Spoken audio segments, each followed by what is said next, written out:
বঙ্গভবন থেকে শেখ মুজিবুর রহমানের ছবি নামানো ঠিক হয়নি এমন মন্তব্য করার কয়েক ঘন্টা পর নিজের বক্তব্য প্রত্যাহার করলেন বিএনপির সিনিয়র যুগ্ম মহাসচিব রুহুল কবির রিজভী।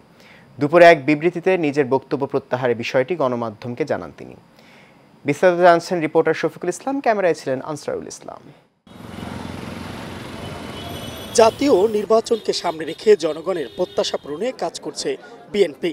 ইতিবাচক কাজে মনোযোগী হচ্ছে দলটি। জনগণ পছন্দ করে না এমন কর্মকাণ্ড পরিহার করছে তারা। এরই ধারাবাহিকতায় ৭ নভেম্বর সিপাহী বিপ্লব ও সংহতি দিবস উপলক্ষে ঢাকা সহ ৮ বিভাগীয় শহরে ফ্রি মেডিকেল ক্যাম্প ও রক্তদান কর্মসূচির আয়োজন করা হয়। বাংলাদেশ জাতীয়তাবাদী দলের আয়োজনে আজকের এই ফ্রি মেডিকেল ক্যাম্প, রক্তদান কর্মসূচি ও রক্তের যে গ্রুপ নির্ণয় করা, সেই কার্যক্রমটি ঢাকা সহ আরও ৮টি বিভাগে একই সাথে কার্যক্রমটি সকাল ৯টা থেকে শুরু হয়েছে এবং এটি টানা ২টা পর্যন্ত চলবে। বিএনপি এবং এই বিএনপি চিকিৎসকবৃন্দ জনগণের পাশে আছে, চিকিৎসা জনগণের পাশে থাকবে। আজকে তার ৭ নভেম্বর আজকে যেই মেডিকেল ক্যাম্প, সেই মেডিকেল তার একটা প্রমাণ আপনি দেখেছেন। জনগণই ক্ষমতার উৎস এবং ব্যক্তির চেয়ে দল বড়, দলের চেয়ে দেশ বড়। এই জন্যই দেশের মানুষের পাশে থাকার যে অব্যাহত প্রচেষ্টা বিএনপি রয়েছে। উদ্বোধন অনুষ্ঠানে প্রধান অতিথির বক্তব্যে বিএনপির সিনিয়র যুগ্ম মহাসচিব রুহুল কবির রিজভী বলেন, বঙ্গভবন থেকে শেখ মুজিবুর রহমানের ছবি সরানো উচিত হয়নি। যে বঙ্গভবন থেকে শেখ মুজিবের ছবি নামানো হয়েছে, কিন্তু সময় তো সবসময় একরকম যায় না। যার যতটুকু ইতিহাসে অবস্থান আছে সেটা থাক। জিয়াউর রহমান কিন্তু তার ছবি পুনঃস্থাপন করেছেন।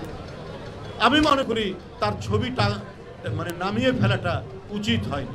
সকালে এমন বক্তব্য দিলেও দুপুরে বিবৃতি দিয়ে তা প্রত্যাহার করে নেন এবং দুঃখ প্রকাশ করেন তিনি। মেডিকেল ক্যাম্পে শিশু থেকে বৃদ্ধ সবাই আসেন চিকিৎসা সেবা নিতে। তাদের রোগ নির্ণয় করে ওষুধও দেওয়া হয় ফ্রি। বড় ডাক্তার দেখাতে গেলে ১,০০০ টাকা বিজাত লাগবে, তা আমার এই সামর্থ্য নাই। এই জন্যই আমি আজকে এনে ফ্রি পাইছি, এই জন্য আমি আজকে এখান থেকে ওষুধ নেওয়ার জন্য চলে আসছি। ফ্রি ওষুধ দিতে আছে, এমন ডাক্তার দেখাইতে আসি। বড় ডাক্তার দ্বারা তো যাওয়া যাবে না, সম্ভব না, এত টাকা পয়সা নাই, আমরা রিক্সা চালাই। টাকার জন্য চিকিৎসা করতে পারি না। ফ্রি ভিসা আসলাম, ডাক্তার দেখাইলাম, ওষুধ মুষুধ দিয়া দিল, বলছে এটি খাওয়াইলে সুস্থ হইবা, ভালো হইবা। বিনামূল্য ডাক্তারের বন্দোবস্ত করছে, ঠিক আছে, সেই জন্য আমাদের অনেক সহায়তা হয়েছে। আর এই সহায়তার কারণে আমরা বিনামূল্য ওষুধ পেয়েছি এবং ডাক্তার পেয়েছি। জন আকাঙ্ক্ষা পূরণে কাজ করছে বিএনপি। দলটির শীর্ষস্থানীয় নেতারা মনে করছেন বিএনপির আগামী দিনের ভবিষ্যৎ জনগণের হাতে, তাই তো জনগণের সেবার বিকল্প নেই। Mohammad Shafiqul Islam, Asian television, Dhaka.